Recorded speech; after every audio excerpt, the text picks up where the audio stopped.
Hi friends, ಎಲ್ಲರಿಗೂ ನಮಸ್ಕಾರ. ಇಂದು ಮುದ್ದು ಸೊಸೆ ಮಹಾ ಸಂಚಿಕೆ ಪಾರ್ಟ್ 2ನಲ್ಲಿ ಏನಾಗ್ತಿದೆ ನೋಡೋಣ ಬನ್ನಿ. ಅದಕ್ಕೂ ಮುಂಚೆ ನೀವು ನಮ್ಮ ಚಾನಲ್ನ ಸಬ್ಸ್ಕ್ರೈಬ್ ಮಾಡಿಲ್ಲ ಅಂದರೆ ಸಬ್ಸ್ಕ್ರೈಬ್ ಮಾಡ್ಕೊಳ್ಳಿ, ಸಪೋರ್ಟ್ ಮಾಡಿ.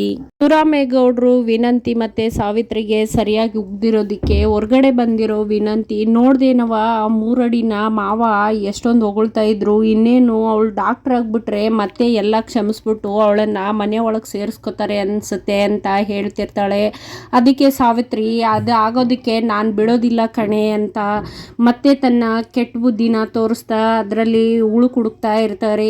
ಇತ್ತ ಭದ್ರೇಗೌಡ ಮತ್ತೆ ಕಾಟ್ಲೆ ಅವ್ರೂರಿಗೆ ಹೋಗಿರ್ತಾರೆ. ಅವ್ರ ತಾಯಿ ಸಮಾಧಿ ನೋಡಬೇಕು ಅಂತ ಕಾಟ್ಲೆನ್ ಕರ್ಕೊಂಡು ಹೋಗಿರ್ತಾರೆ. ನಂತರ ಅಲ್ಲಿಂದ ಸೀದಾ ಬಾರಿಗೆ ಬರ್ತಾರೆ. ಅಂಟಮ್ಮ ಬೇಡ ಅಂಟಮ್ಮ, ಬಾ ಅಂಟಮ್ಮ, ನಿಂಗೆ ಬೇಕಾದರೆ ಅಲ್ಲೇ ಮನೆಯಲ್ಲೇ ವ್ಯವಸ್ಥೆ ಮಾಡ್ತೀನಿ. ಇವತ್ತು ಬೆಳಗ್ಗೆಯಿಂದ ಮನೇಲೆ ಕುಡ್ದಿದ್ಯಾ, ಮತ್ತೆ ತಿರ್ಗಾ ಇವಾಗ ಇಲ್ಲೂ ಸುರು ಹಚ್ಕೊಂಡಿದ್ಯಲ್ಲ, ಸರಿ ಕಾಣೋದಿಲ್ಲ, ಬಾ ಅಂತಮ್ಮ ಮನೆಗೆ ಹೋಗೋಣ ಅಂತ ಹೇಳ್ತಿರ್ತಾನೆ. ಆದರೂ ಕೇಳ್ದೇನೆ ಒಳಗಡೆ ಬಂದು ಕೂತ್ಕೊಂಡು ಯಾರಿದ್ದೀರಾ ಬನ್ನಿ ಇಲ್ಲಿ ಅಂತ ಕರೆದ್ಬಿಟ್ಟು, ಕಾಟ್ಲೆ ನನ್ನ ಮನಸ್ಸು ಮೊದಲೇ ಸರಿಗಿಲ್ಲ, ಇವಾಗ ಜಾಸ್ತಿ ಮಾತಾಡಬೇಡ, ಸುಮ್ಕೆ ಹೊರಟೋಗ್ಬಿಡು, ಇಲ್ಲ ಅಂದರೆ ನಿನಗೇನು ಬೇಕು ತರಿಸ್ಕೊಂಡು ನೀನು ತಿನ್ನು ಅಂತ ಹೇಳ್ತಾ ಇರ್ತಾನೆ. ಅದಕ್ಕೆ ನಂಗೇನು ಬೇಡ ಅಂತಮ್ಮ, ಬೇಡ ಅಂತಮ್ಮ ಅಂತ ಹೇಳ್ತಿರ್ತಾನೆ. ಆದರೂ ಕೇಳ್ದೇನೆ ತರಿಸ್ಬಿಟ್ಟು ಸರಿಯಾಗಿ ಕುಡಿತಾ ಕೂತ್ಕೊಂಡಿರ್ತಾನೆ. ಅಂಟಮ್ಮ ಇದು ದೇಹಕ್ಕೆ ಒಳ್ಳೇದಲ್ಲ, ಹಿಂಗೆಲ್ಲ ಕುಡಿದ್ರೆ ಹೇಗಾದೀತು ಹೇಳು, ಅದಕ್ಕೆ ಸ್ವಲ್ಪ ನೀರಾದರೂ ಹಾಕೊಂಡು ಕುಡಿ ಅಂತ ಹೇಳ್ತಿದ್ದಾಗ, ನನ್ನ ಜೀವನನೇ ಹಾಳಾಗಿ ಹೋಗಿದೆ ಅಂತೆ, ಇನ್ನಿದು ಯಾವ ಲೆಕ್ಕ ಕಣೋ,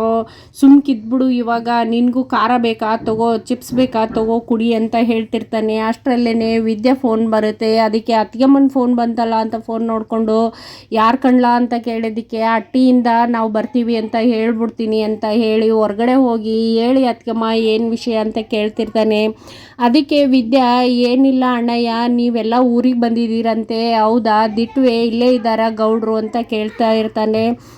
ಹೌದು ಅತ್ತಿಗೆಮ್ಮ ಇಲ್ಲೇ ಇದ್ದೀವಿ, ಅತ್ತಿಗೆಮ್ಮ ಅವನು ಅವ್ರ ಅಮ್ಮನ ಸಮಾಧಿ ನೋಡಬೇಕು ಅಂತ ಕರ್ಕೊಬಂದಿರೋದು, ಆದರೆ ಇವಾಗ ಬಾರಲ್ಲಿ ಕೂತ್ಕೊಂಡು ಕುಡಿತಾ ಇದ್ದಾರೆ ಅಂತ ಹೇಳಿದಾಗ, ಅಣ್ಣಯ್ಯ ಒಂದು 15 ನಿಮಿಷ ಅವರನ್ನು ಎಲ್ಲೂ ಹೋಗದೆ ಅಲ್ಲೇ ಇರೋಕ್ಕೆ ಹೇಳಿ, ಮತ್ತೆ ಹೊರಟೋಗ್ಬಿಡ್ಬೇಡಿ, ನಾವು ಆದಷ್ಟು ಬಿರ್ನೆ ಬರ್ತೀವಿ ಅಂತ ಹೇಳಿ ವಿದ್ಯಾ ಹೇಳ್ತಾಳೆ. ಅಲ್ಲ ಅತ್ತಿಗೆಮ್ಮ ಈ ಜಾಗ ಬೇಡ ಅಂದರು, ಇಲ್ಲ ನೀವು ಒಸಿ ನಾನು ಹೇಳೋದು ಕೇಳಿ, ನಾವು ಬರೋ ಗಂಟ ಇರಿ, ನಾವು ಮುಖ್ಯವಾದ ವಿಚಾರ ಮಾತಾಡಬೇಕು ಅಂತ ಹೇಳಿ ಬರ್ತಾರೆ. ನಂತರ ಕಾಟ್ಲೆ ಅಲ್ಲೇ ಇರ್ತಾನೆ. ಬಂದ ತಕ್ಷಣ ಕರ್ಕೊಬರ್ತಾನೆ. ಇಲ್ಲೇ ಇರಿ ಅತ್ತಿಗೆಮ್ಮ, ಪೂರ ಒಳಗಡೆ ಬರಬೇಡಿ, ಇಲ್ಲಿ ಜಾಗ ಸರಿಗಿಲ್ಲ ಅಂತ ಹೇಳ್ತಿದ್ದಾಗ್ಲೇ ಭದ್ರೇಗೌಡ ಹೊರಗಡೆ ಬರ್ತಾನೆ. ಇನ್ನೇನು ಬಿದ್ದೋಗ್ತಿರ್ತಾನೆ. ಆಗ ಕಾಟ್ಲೆ ಹಿಡಿದ್ಬಿಟ್ಟು, ಏನಂಟಮ್ಮ ಇದಕ್ಕೆ ಹೇಳಿರೋದು ಮನೆಗೆ ಹೋಗೋಣ ಅಂತ, ಆದರೆ ನೀ ಕೇಳೋದೇ ಇಲ್ಲ ಅಂದಾಗ, ಜೀವನದಲ್ಲೇ ಬಿದ್ದೋಗ್ಬಿಟ್ಟಿದ್ದೀನಿ, ಇಲ್ಲಿ ಬೀಳೋದು ಯಾವ ಮಹಾ ಲೆಕ್ಕ ಅಂದ್ಕೊಂಡೆ ಎದ್ದೊಳ್ತಾನೆ. ನಂತರ ಅವಳನ್ನು ನೋಡ್ಬಿಟ್ಟು, ನೀನು ಇಲ್ಲಿ ನನ್ನ ಕಣ್ಣಿಗೆ ಕಾಣಿಸ್ಕೊಂಡ್ರೆ ನಾನು ಏನು ಮಾಡ್ತೀನಿ ನನಗೆ ಗೊತ್ತಿಲ್ಲ, ಸುಮ್ಮನೆ ಹೊಂಟೋಗ್ಬಿಡಿ ಅಂತ ಜೋರಾಗಿ ಬೈತಾ ಇರ್ತಾನೆ. ನಾನು ಹೇಳೋದು ಹೊಸಿ ಕೇಳಿ ಗೌಡ್ರೆ, ನನ್ನ ಮಾತು ಕೇಳಿ, ನಿಮಗೆ ಶಾನೆ ಮುಖ್ಯವಾದ ವಿಷಯ ಹೇಳಕ್ಕೆ ಬಂದಿದ್ದೀನಿ ಅಂತ ಹೇಳಿದಾಗ ಯಾವ ಮಾತು ಕೇಳೋಕ್ಕೆ ತಯಾರಾಗಿರೋದಿಲ್ಲ. ಕುಡ್ದಿರೋ ಮತ್ತಲ್ಲಿ ಬಾಯಿಗೆ ಬಂದಂಗೆಲ್ಲ ಕೆಟ್ಟದಾಗಿ ಬೈತಾ ಇರ್ತಾನೆ. ನಾನು ಕೊನೆಯದಾಗಿ ಹೇಳ್ತಾ ಇದ್ದೀನಿ, ಇವಾಗ ನಿಮ್ಮ ಮಗಳು ಕರ್ಕೊಂಡು ಹೊಂಟೋಗ್ಬಿಡಿ, ಇಲ್ಲ ಅಂದರೆ ನನ್ನ ಮನುಷ್ಯನಾಗಿರೋಲ್ಲ, ಮೃಗವಾಗಿ ಇರ್ತೀನಿ, ಯಾರನ್ನು ಕೊಂದಾಕ್ತೀನೋ ಗೊತ್ತಿಲ್ಲ ಅಂತಲೂ ಕೂಡ ಹೇಳ್ತಾನೆ. ಆದರೆ ಗೌಡ್ರೆ ನಾನು ಹೇಳೋದು ಒಸಿ ಕೇಳಿ, ಇಷ್ಟು ದಿನ ನೀವು ಯಾವುದಕ್ಕೆ ಅಷ್ಟೆಲ್ಲ ಹೇಳಿದ್ರು ಭದ್ರೇಗೌಡ ಕೋಪದಿಂದ ಹಾಗೆ ಹೋಗ್ತಾ ಇರ್ತಾನೆ. ನಿಮ್ಮ ಮಗಳು ಕರ್ಕೊಂಡು ಹೊರಟೋಗಿ ಅಂತ. ನಂತರ ಕಾಟ್ಲೆ ಬಾ ಕಾಟ್ಲೆ ಅಂತ ಕರ್ಕೊಂಡು ಹೋಗಬೇಕಾದ್ರೆ ಹಿಂದೆಯಿಂದ ವಿದ್ಯಾ, ಗೌಡ್ರೆ ಒಸಿ ನನ್ನ ಮಾತು ಕೇಳಿ, ನೀವು ಇಷ್ಟು ದಿನ ಯಾವುದಕ್ಕೆ ಹಂಬಲಿಸ್ತಾ ಇದ್ರು, ಈಗ ಅದೇ ದಿಟ ಆಗ್ತಾ ಇದೆ, ನಾನು ಇವಾಗ ನಿಜವಾಗ್ಲೂ ಪ್ರೆಗ್ನೆಂಟ್ ಅಂತ ಹೇಳ್ತಾಳೆ.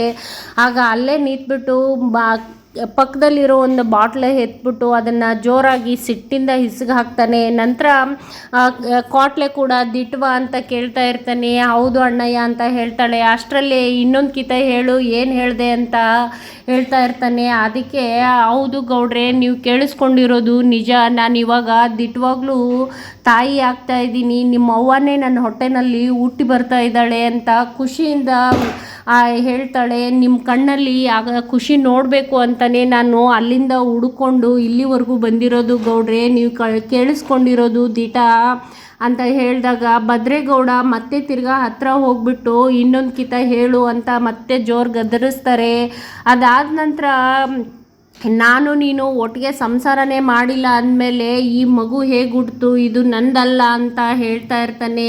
ನೀವು ಕೋಪದಲ್ಲಿದ್ದೀರಿ ಅಂತ ಗೊತ್ತು ಗೌಡ್ರೆ ಅಂತ ಹೇಳ್ತಿದ್ದಾಗಲೇ ಕುತ್ತಿಗೆ ಕೈ ಹಾಕ್ಬಿಟ್ಟು ವಿದ್ಯನ್ ಕತ್ತಿ ಹಿಸುಕ್ತಾ ಇರ್ತಾರೆ. ಆಗ ಕ್ವಾಟ್ಲೆ ಮತ್ತು ರತ್ನ ಇಬ್ಬರು ಬಿಡಿಸ್ಕೋತಾರೆ. ಆಗ ನಾನು ನಿನ್ನ ಜೊತೆ ಸಂಸಾರನೇ ಮಾಡಿಲ್ಲ ಅಂತ ಅಂದಮೇಲೆ ಈ ಪಿಂಡ ಎಲ್ಲಿಂದ ಬಂತು, ಇದು ಯಾರಿಗೆ ಹುಟ್ಟಿರೋದೋ, ನಂದಂತೂ ಅಲ್ಲ ಅಂತ ಹೇಳ್ತಾ ಇರ್ತಾನೆ. ಅದು ಆ ಮಾತು ಕೇಳಿಬಿಟ್ಟು ಎಲ್ಲರಿಗೂ ಶಾಕ್ ಆಗುತ್ತೆ. ಏನು ಹೇಳಬೇಕು ಅಂತಲೇ ಅರ್ಥ ಆಗೋದಿಲ್ಲ.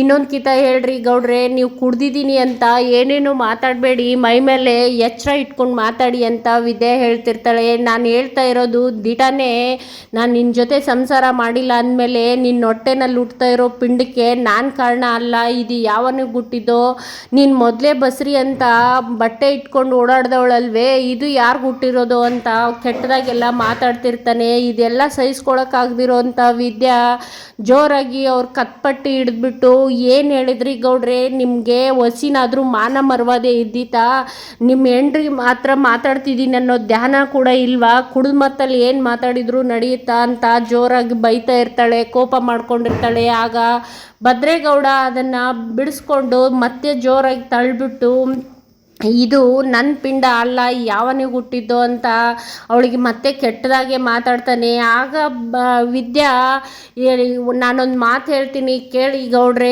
ಈ ತಪ್ಪು ಆದಮೇಲೆ ನೀವು ತಿರ್ಗಾ ನನ್ನ ಕಾಲು ಹಿಡ್ಕೊಂಡು ಬಂದರೂ ಕೂಡ ನಾನು ಯಾವತ್ತೂ ಕ್ಷಮಿಸೋಕ್ಕಿಲ್ಲ, ತಿಳಿದು ನೋಡಿ ಅಂತ ಹೇಳ್ತಿರ್ತಾಳೆ. ಆಗ ನಾನು ಯಾವತ್ತೋ ನಿನ್ನ ಸಂಬಂಧ ಕಡ್ಕೊಂಡಾಯ್ತು, ನೀನೇನೇ ಹೇಳೋದು ಅಂದಾಗ ಮತ್ತೆ ವಿದ್ಯಾ ಕೋಪ ಮಾಡಿಕೊಂಡು, ನೀವು ಯಾವಾಗ ನನ್ನ ಮೇಲೆ ಅನುಮಾನ ಪಟ್ಟರು ಆವಾಗಲೇ ನನ್ನ ಸಂಬಂಧ ಇವತ್ತಿಗೆ ಸತ್ತೋಯ್ತು ಕೇಳಿ, ಇವತ್ತಿಂದ ನಾನು ನಿಮ್ಮ ಹೆಂಡತಿ ಅಲ್ಲ, ನೀವು ನನ್ನ ಗಂಡ ಅಲ್ಲ, ನಿನ್ನ ಸಂಬಂಧ ಇಲ್ಲಿಗೆ ಮುಗ್ದೋಯ್ತು ಅಂತ ವಿದ್ಯಾ ತುಂಬ ಬೇಜಾರು ಮಾಡ್ಕೊಂಡು ಕೋಪದಲ್ಲಿ ಭದ್ರೇಗೌಡನಿಗೆ ವಾರ್ನಿಂಗ್ ಮಾಡ್ತಾಳೆ. ನಂತರ ಭದ್ರೇಗೌಡ, ನೀನು ಯಾವತ್ತೋ ನನಗೆ ಸಂಬಂಧ ಇಲ್ದಿರೋಳು ಆಗ್ಬಿಟ್ಟಿದೀಯ, ಇವಾಗೇನೆ ಹೇಳ್ತೀಯ, ಆ ಕಾಲ ಯಾವತ್ತೂ ಬರೋಕ್ಕಿಲ್ಲ, ನಾನು ನಿನ್ನ ಕಾಲು ಹಿಡಿತೀನಿ ಅನ್ನೋದು ಕನಸಿನ ಮಾತು ಅಂತ ಮತ್ತೆ ಅವನಿಗೆ ಬೈದ್ಬಿಟ್ಟು ಅಲ್ಲಿಂದ ಹೊರಟೋಗ್ತಾನೆ. ಆಗ ಕ್ವಾಟ್ಲೆ ಮತ್ತು ರತ್ನ ಕೂಡ ಅಸಹಾಯಕರ ಥರ ಹಾಗೆ ನಿಂತ್ಕೊಂಡು ನಂತರ ಭದ್ರೇಗೌಡ್ರ ಜೊತೆ ಕ್ವಾಟ್ಲೆ ಹೊರಟೋಗ್ತಾನೆ.